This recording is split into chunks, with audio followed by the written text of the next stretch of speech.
যদি এই যদি হয় আওয়ামী লীগের দালাল, আওয়ামী লীগের টাউট, আওয়ামী লীগের বাটপান, এরা যদি আজকে বিএনপির নেতা হয় তাহলে বিএনপির মানুষের আশা আকাঙ্ক্ষা পূরণ হবে?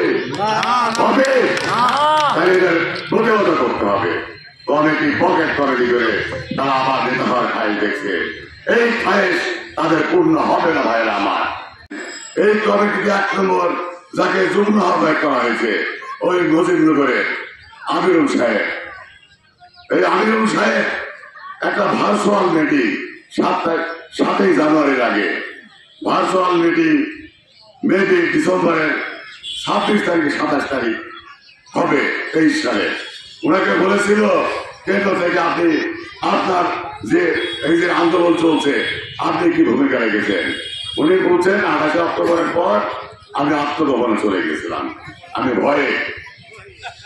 সেই ক্ষেত্রে আমিরুল সাহেব আমি মাইকেই বলছি ওই ভার্চুয়াল মিটিং আমরা সহ মেহেরপুর জেলার সমস্ত নেতা ছিল। তাইলে এইসব আত্মগোপনে যাওয়া নেতাদের দিয়ে যদি কমিটি করেন তাহলে যারা আমার মজলুম মানুষ, যারা নির্যাতিত মানুষ, তাদের আশা আকাঙ্ক্ষার প্রতিফলন কিভাবে হবে? ভাইরা আমার, আমি আমিরুল সাহেবের একটা কথা বলছি। আমিরুল সাহেব সে মোবাইলে বলছে গত উপজেলা ভোটে ওই মুজিবনগরে মিরুকে তার নৌকা মার্কায় ভোটটা দেওয়ার জন্য আমার মোবাইলে আছে। অল্প দিনেই আপনার সামনে চলে আসবে। যদি এই যদি হয় আওয়ামী লীগের দালাল, আওয়ামী লীগের টাউট, আওয়ামী লীগের বাটপান, এরা যদি আজকে বিএনপির নেতা হয় তাহলে বিএনপির মানুষের আশা আকাঙ্ক্ষা পূরণ হবে? তাহলে এদের প্রতিহত করতে হবে। কমিটি পকেট কমিটি করে তারা আবার নেতা হওয়ার খাই দেখছে। এই খায়েশ তাদের পূর্ণ হবে না ভাইয়েরা আমার। ভাইয়েরা আমার, সেই ক্ষেত্রে আমি সর্বশেষে আপনাদের আহ্বান জানাবো এই সব পাটপাতের যারা প্রতিনিধিত্ব করবে এখানে তাদের প্রতিহত করতে হবে ভাইয়েরা আমার। আমার বক্তব্য যে কেউ নেতা হতে পারে, যারা আন্দোলন সংগ্রাম করেছে, যারা নির্যাতন নিপীড়নের শিকার হয়েছে তারা নেতা হলে আমাদের কোনো আপত্তি নাই। এইসব সুবিধা আমাদেরকে দিয়ে বিএনপির রাজনীতি চলতে পারে না ভাইয়েরা আমার। সেদিন মাসুদুরুল একটা কথা বলেছিলেন যে শুক্রবারের রাজনীতি মানে যাদের সময় নাই সপ্তাহে 6 দিন নিজের কাজ করেন। শুক্রবার ছুটি থাকে, শুক্রবার এসে মিছিলে আসেন। এটা প্রমাণিত হয়েছে। আপনারা দেখেছেন এই কমিটি হওয়ার পর কামরুল সাহেব মোবাইল হাতে দাঁড়িয়ে আছে যে ভাইয়েরা আমাদের আহ্বায়ক খাতে বক্তব্য রাখবেন। উনি ঢাকার থেকে মোবাইলে হোয়াটসঅ্যাপে বক্তব্য দিচ্ছে। নতুন জিনিস মোবাইলে হোয়াটসঅ্যাপে যে কমিটির বয়স হয়নি 1 মাস, মেহেরপুর আসতে পারছেন না, মেহেরপুরের জনগণের সাথে থাকতে পারছেন না, মোবাইলে বক্তব্য দিচ্ছেন যে কাজে তারেক রহমান করতে পারেন না। তাহলে এই সব কি মেহেরপুর জেলার রাজনীতি হবে? হবে না।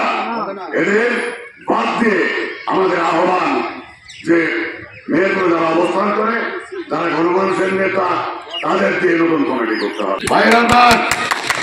আমরা দেখি জুলুমের শিকার অন্যায়, তাই আজকে ওই কমিটির লোকজন তাদের নিয়ে গ্রামে গ্রামে গিয়ে নামের লিস্ট করছে। ভাইরা আমার, আমরা আপনাদের হুঁশিয়ারি দিয়ে বলতে চাই, সাবধান করে দিতে চাই, তারেক রহমান আপনাদের পকেট কমিটির জন্য এই কমিটি দেয়। এই কমিটি দেওয়া হয়েছে 31 সদস্যের পূর্ণাঙ্গ কমিটি হবে। এই কমিটি বসে আলোচনার ভিত্তিতে বিভিন্ন উপজেলা কমিটিকে বিলুপ্ত করে আহ্বায়ক কমিটি দেওয়া হবে। উপজেলা কমিটি ইউনিয়ন কমিটিকে বিলুপ্ত করবে এবং আহ্বায়ক কমিটি দেওয়া হবে।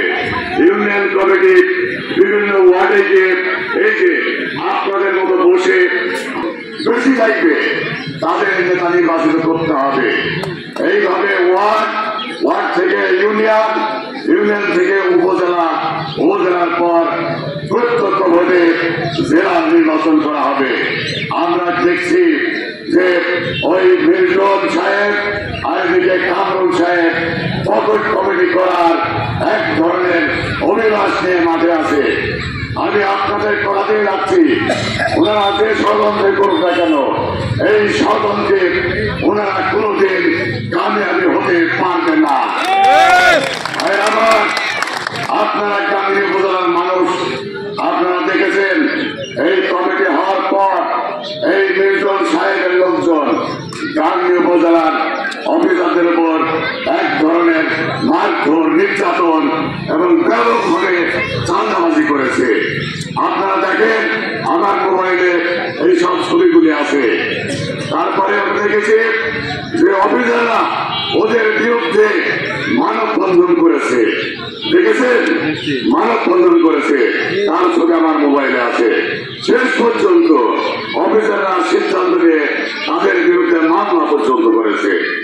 যখন তারেক রহমান বলছেন আপনারা সাবধান হন, আগামী দিনের নির্বাচন বৈতরণী পার করা যে কোনো অতীতের নির্বাচনে যে কঠিন হবে, তখন এরা ওদের স্বার্থকে চরিতার্থ করার জন্য যা ইচ্ছা তাই করছে, তাদের দলের ভাগ্যকে চরমভাবে ক্ষুণ্ণ হচ্ছে ভাইয়েরা আমার।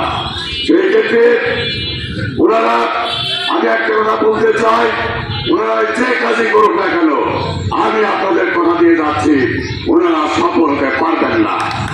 যে নির্যাতন নিপীড়নের শিকার হয়েছে তাদের মধ্য দিয়েই কিন্তু জেলা কমিটি তৈরি হবে। বন্ধুরা আমার, আমরা হতাশ হয়ে দেখলাম যখন জেলা কমিটি দেওয়া হলো, সেই জেলা কমিটিতে সবচেয়ে কম মামলার আসামি এবং 16 বছর যারা কোনদিন রাজপথে মিছিল করেনি এইরকম লোককে সদস্য সচিব করে আজ মেহেরপুর জেলা কমিটি দেওয়া হলো। বন্ধুরা আমার, আপনাদেরকে বলতে চাই মেহেরপুর জেলার সর্বোচ্চ মামলার আসামি আমি কোনদিন আওয়ামী লীগের আপোষ করিনি বলে আজকে বেশি মামলা আসবে। বন্ধুরা আমার, আমাকে ওই কমিটি থেকে বাদ দেওয়া হয়েছে।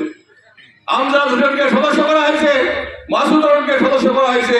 যে মাসুদ অরুণ 16 বছর সারা বাংলাদেশে যত কেন্দ্রীয় কর্মসূচি এসেছে সারা বাংলাদেশে কয়েক জায়গার মধ্যে মেহেরপুর জেলায় সেই কর্মসূচি পালন হয়েছে। বন্ধুরা আমার, আপনার ফেসবুকে দেখেছেন, টিভিতে দেখেছেন, সব জায়গায় দেখেছেন। সেই নেতাকে বাদ দিয়ে মেহেরপুর জেলায় বিএনপি চলবে? আমজাদ হোসেনকে বাদ দিয়ে জেলা বিএনপি চলবে? বন্ধুরা আমার, আমরা লক্ষ্য করেছি এই যে গ্রামে আমি খাসমহল গ্রামে যে মিটিং করছি, এই খাসমহল গ্রাম হচ্ছে বিএনপির একটা সংগ্রামী গ্রাম। সংগ্রামী গ্রাম এই কারণে বলবো যে আমার নেতা মফিজ ভাই, তার নামে অসংখ্য মামলা, তার পিতার নামে মামলা, রবিউলের নামে মামলা, সালাউদ্দিনের নামে মামলা, অসংখ্য মামলা। এবং এই খাসমহল গ্রামের মানুষ এমন কোন মিটিং মিছিল নাই গাঙ্গীতে খাসমহলের মানুষ বাদে গাঙ্গীর মিটিং মিছিল হয়। বন্ধু আমার, সেক্ষেত্রে এই গ্রামের বিএনপির লোক অনেক শক্তিশালী এবং অনেক বিদ্রোহী মানুষ। বন্ধু আমার, সেক্ষেত্রে এই গ্রামের কমিটি করতে হলে যদি আজকে মফিজ, আজকে রবি, আজকে হোসেন মেম্বার এদেরকে যদি বাদ দেয়, তাহলে ত্যাগী মানুষকে বাদ দিয়ে যদি হাইব্রিডকে দিয়ে কমিটি করা হয়, সেই হাইব্রিডের কাছ থেকে আপনি কি আশা করতে পারেন? আওয়ামী লীগের আমরা তো কষ্টে ছিলাম, বিএনপি ক্ষমতা নিয়েছে, আরো কষ্ট বাড়বে। বন্ধু আমার, যদি হাইব্রিড আমাদের সাথে থাকে বন্ধু আমার, সেক্ষেত্রে এই হাইব্রিডদেরকে প্রত্যাখ্যান করতে হবে এবং অরিজিনাল যারা বিএনপি করে, বিএনপি সুখে দুঃখে যারা থাকে তাদেরকে নিয়ে কমিটি করতে হবে। আমি গত 22 তারিখে মিটিং একটা কথা বলেছিলাম যে খালি টাকা থাকলে ঢাকায় বসে রাজনীতি হবে না, খালি টাকা থাকলে মেহেরপুর কোর্টে গিয়ে উপলব্ধি করলে রাজনীতি করে দেবে। বন্ধু আমার, মানুষের সুখে দুঃখে 24 ঘন্টা ধরে রাজনীতি করে। আজকে গান্ধীতে আপনি কোন সমস্যায় পড়লে আমাকে খুলতে পারবেন, আর নেতা খুঁজে পাবেন না। আমাদের নেতা খুঁজে পাবেন, অন্য নেতাকে পাবেন না। পাবেন না একটাই কারণে, তাদের বড় বড় ব্যবসা আছে, তাদের ব্যবসা বাদে রাজনীতি করতে পারবে না। আজকে মানুষের সার্বক্ষণিক দরকার। আমি সকাল থেকে কর্মকে 50 জন মানুষকে বিদায় করেছি। বন্ধু আমার, স্বতঃস্ফূর্ত মনোভাব দেখে বোঝা যায় যে আপনারা কতটুকু তৎপর আছেন এবং আগামীতে আপনারা আরো বেশি তৎপর থাকেন, যাতে করে বিএনপিকে ক্ষমতা এনে আপনারা এর ফলটুকু ভোগ করতে পারেন।